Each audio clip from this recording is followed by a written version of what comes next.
Hello again. If you're new here, I'm Celinda, and on my channel we talk all things fashion, personal style, and more. And if you're returning then, welcome back, pal. Today I wanted to talk about attention. In the past, I've done a couple videos on my channel about romanticizing your life, and I think a discussion about attention goes hand in hand with this. Our attention is being expertly taken away from us every day. We live in a world where corporations and algorithms are doing everything they can to monopolize our attention. It's one of our most precious commodities.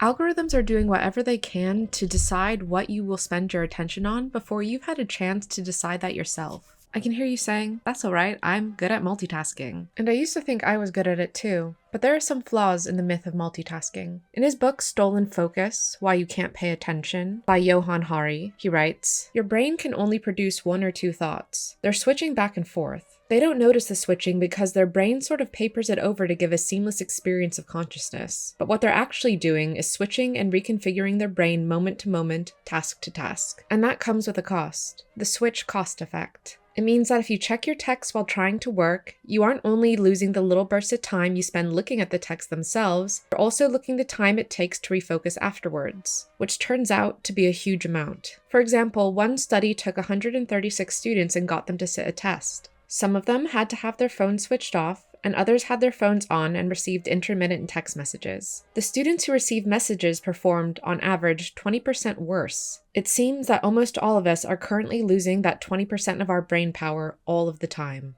With examples like these, it's more important than ever that we work on training our attention and focus fully on the things we want to do with our full brain. In this video, I'll talk about my own struggles with attention and give you guys practical and actionable ways to put your phone down and pay attention to the things you want to, even while living in a super connected world.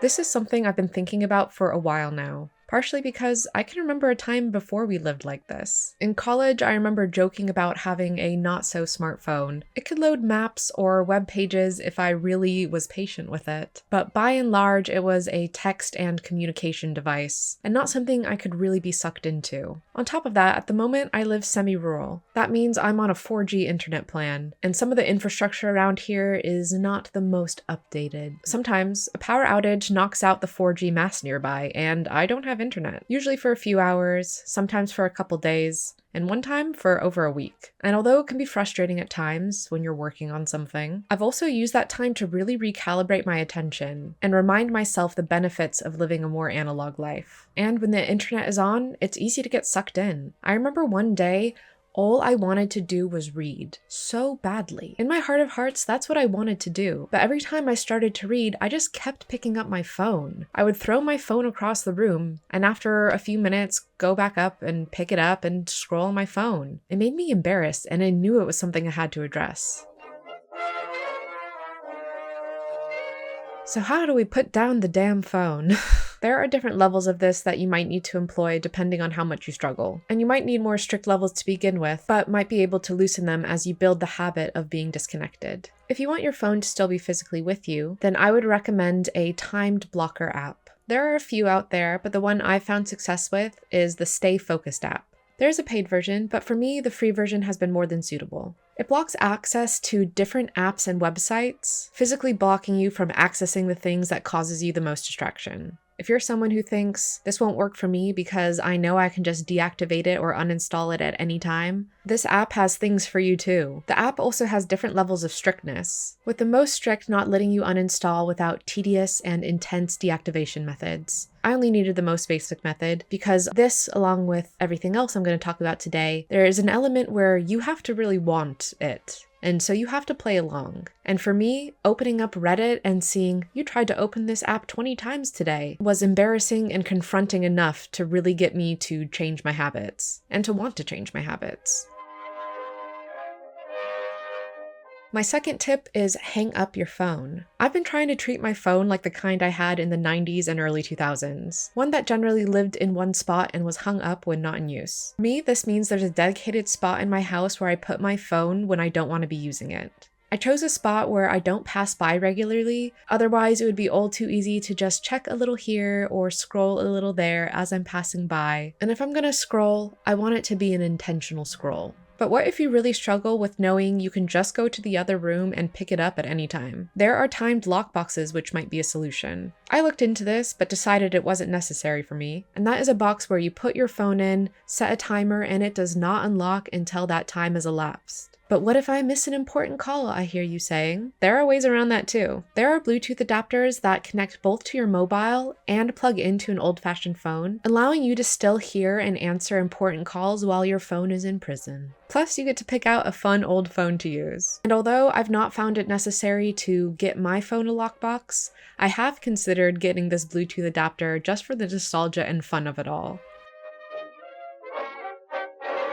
So how do we stop the late night doom scroll? For me, it's been important to not always take my phone into the bedroom with me. I, as I'm sure many others can relate, am partial to a little late night doom scroll. Often it's under the guise of, I've had a long day, and I just want an hour or so to scroll and turn my brain off before I go to bed. But in reality, it can go on a lot longer than just an hour, and it can disrupt our sleep a lot more than we think. It not only keeps your mind engaged, but the light on your phone has a big impact, with the blue light that they give off affecting our body clock and circadian rhythm. I know sometimes when I've turned my phone off after a particularly long scroll session, I can see a strobing effect in the dark room as an after effect in my eyes. And it makes me feel bad about how I'm not only not ready for bed, but what kind of damage I might be doing for my vision. But I need my phone for the alarm. And I hear you, and there's a few ways around this. Of course, you can get an old-fashioned alarm clock. There are lots of options around these days, from analog to digital. I personally have shied away from these, as I'm very sensitive to both light and sound while I'm trying to sleep. So even low light digital clocks can bother me, and the ticking from analog clocks can disturb me too. Instead, I rely on my Fitbit. When I got this, I purposely chose the most low-tech model that I could buy. I wanted to track my sleep and my fitness, that's it. This can send notifications, but I have pretty much all but phone calls turned off. And crucially, it allows me to set alarms. This way, I have an alarm ready to wake me up, but my room is still quiet, dark, and distraction-free.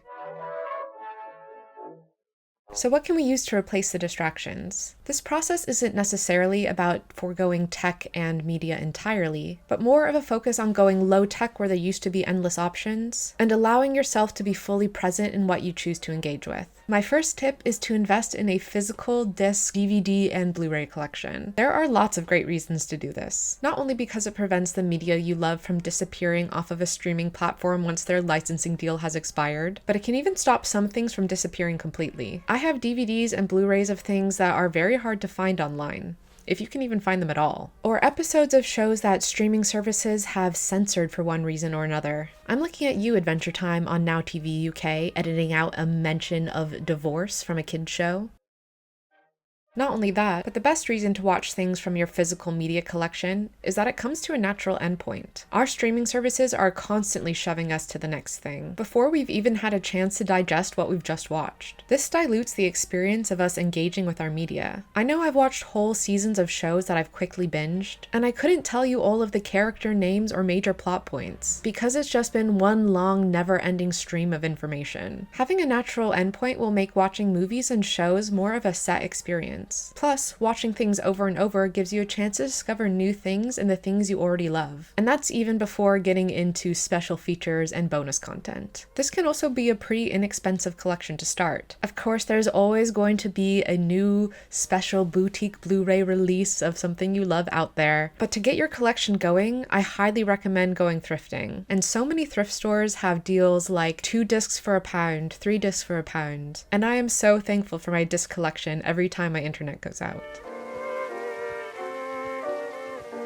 What if one of your main hobbies is video games? Like me. There are some video games where needing an online connection is unavoidable. As a reformed Overwatch player, believe me, I know. The cycle of never-ending rounds can be addicting, but it can also be anxiety-inducing. And when things aren't going your way, it can feel less like a hobby you enjoy and more like a punishment. This could be a good time to get into retro gaming. When games were built for older systems, there were more natural endpoints. You'd play until you reach the next town or the next save point, and then call it a day. When I want to play games, and I still want to limit how much I'm playing, I'll reach for my 3DS and play one of the many cartridges that I have. Of course, this limits what you can play, play. So what if you want to play something newer? Well, you can always disconnect your internet and play some of your already downloaded games. Sometimes I do this when I really want to focus on my gaming experience distraction-free. I did this while playing through the Paynes Creek Killings last year, and I had a notebook by my side where I meticulously took notes and color-coded the suspects of my investigation. This made for such an engaging playthrough, and it also stopped me from looking up answers to puzzles at the first sign of resistance. It forced me to really be present with the story, and it made it one of the most immersive gaming experiences I've had in a long time.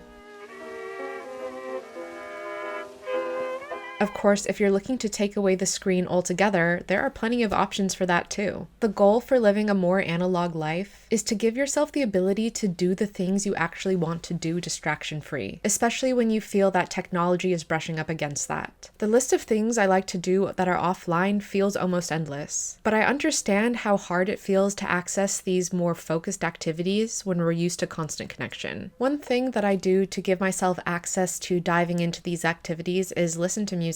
Of course, this could be done via your phone by putting on a playlist in another room and Bluetooth connecting to a speaker in the room you are trying to work in, maybe while your phone is in its phone prison. And I do this sometimes, but it's also a good chance for me to get more use out of my record player. Similarly to my Blu-ray and DVD collection, it gives me a finite set of choices to choose from, which can make deciding what to put on easier. It also allows my mind to wander when I'm doing my activity of choice. It's important for me to really know myself.